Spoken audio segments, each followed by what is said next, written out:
과학혁명이 일어나게 된 시대적 배경이 분명히 있단 말이죠. 자, 우리가 이제 지금 보고 있는 게 르네상스, 그 다음에 종교개혁이 있었잖아요. 신 중심에서 인간 중심으로, 결국 이러한 시대적 분위기는 신 중심에서 내려와서 인간 중심으로, 관심의 초점이 이제 이동이 된 거죠. 그러니까 신 중심에서 모든 걸 신의 뜻으로 해석하는 시절에서 인간 중심으로 내려오게 되면 인간의 감각, 감정, 인간의 이성을 더 중요시하게 생각을 하게 될 것이고, 인간에 의한 어떠한 활동을 더 강조하게 되겠죠. 신의 활동보다는. 그쵸? 그래서 인간의 활동이라고 한다면은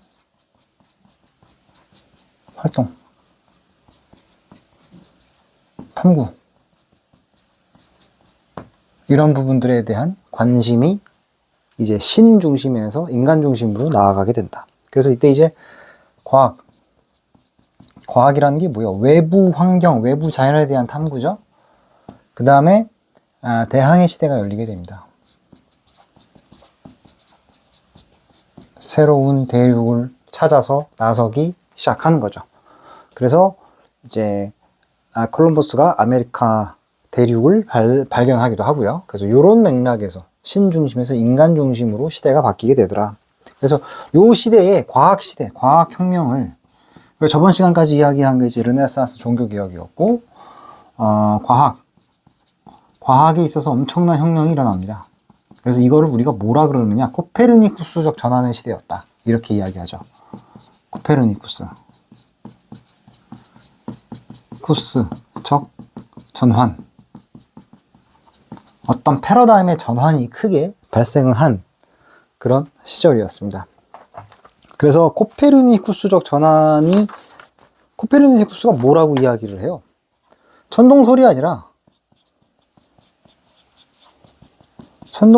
지동설을 주장을 하는데, 이거를 이제 중세 신학하고 부딪히는 부분이 있다 보니까 주장만 했었거든요. 근데 요거를 이제 검증한 게 망원경이죠. 망원경을 발명한단 말이에요. 그래서 갈릴레오 갈릴레이가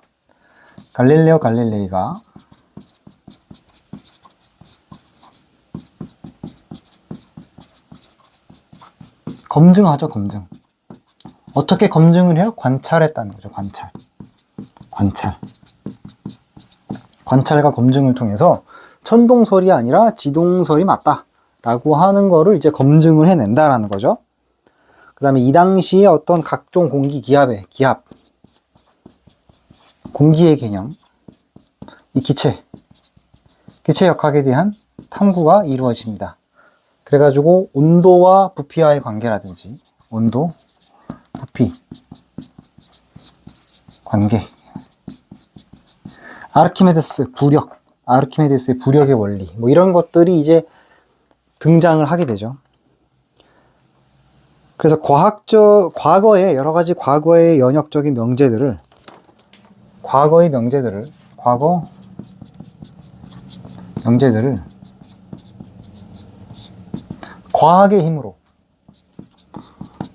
힘으로, 관찰로, 실험으로 검증하고, 맞지 않는 거는 뭐예요? 폐기한다.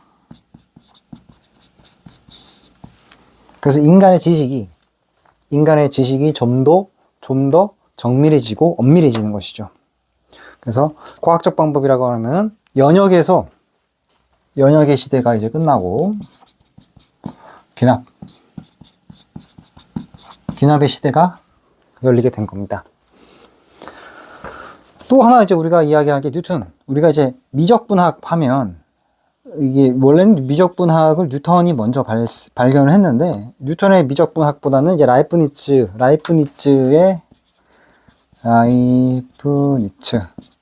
미적분학이 더 명료해서 오늘날의 많은 사람들이 이제 라이프니츠의 미적분학을 사용을 하죠. 뉴턴과 라이프니츠가 미적분학을 창안을 하거든요.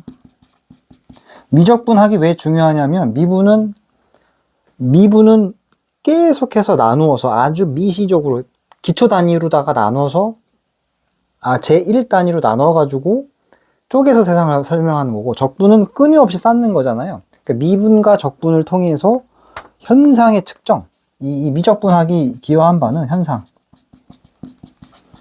측정, 현상을 측정하는 데 있어서 더 엄밀성이 강화된 거죠. 더 정밀도가 높아진 거죠. 그리고 측정을 해서 예상을 한단 말입니다. 예상을 되게 엄밀하게 하게 되었다. 더 정교해졌다라는 거죠.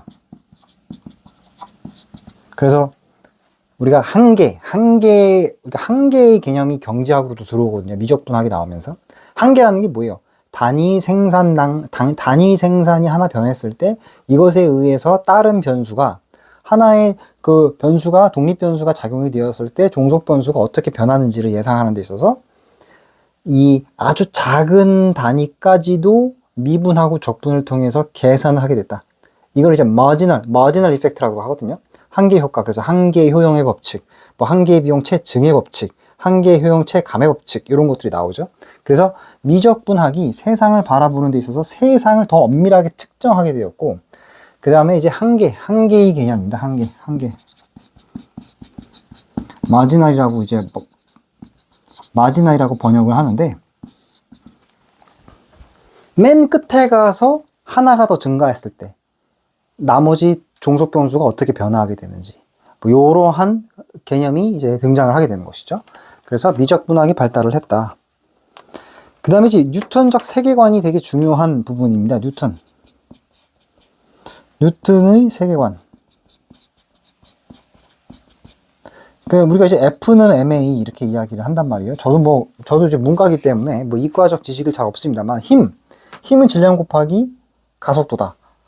근데 뉴턴의 세계에서는 모든 입자, 모든 만물이라고 하는 것이 다 움직이고 있다고 하는 거거든요. 모든 만물이 힘을 가지고 있다는 거예요. 그래서 이 힘에 의해서 서로 밀고 당긴다. 밀고 당기고. 이런 관점에서 뉴턴의 만류인력 법칙도 나오는 것인데, 모든 힘이 모든 질량을 갖춘 그 사물들은 전부 다, 모든 개체는 다 힘을 갖고 있다는 거예요. 질량은 힘으로 환원될 수 있죠. F는 ma다. 이렇게 환원될 수 있다.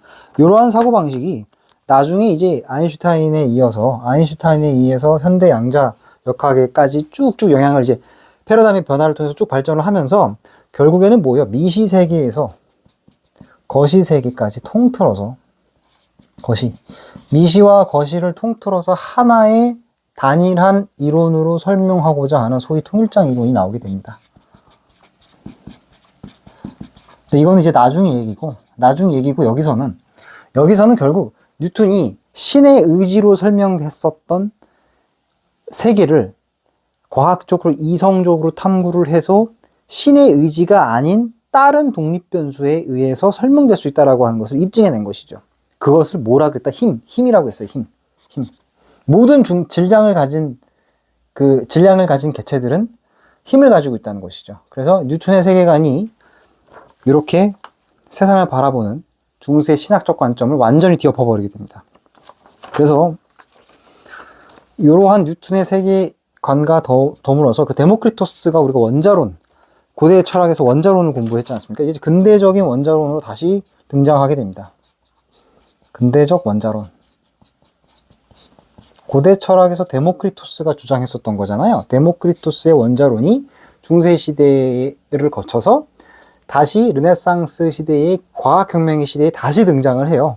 그래서 모든 것들이 입자로 환원될 수 있다고 하는 것. 기계론적이고 환원적인 사고방식이죠. 기계론적.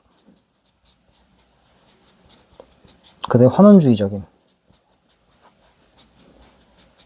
그래서 이때 인류의 어떤 이성사의 발전을 보면 뭐 어마어마한 시절, 지금 우리가 이렇게만 봐도 어마어마한 시절이었다는 것을 알 수 있죠.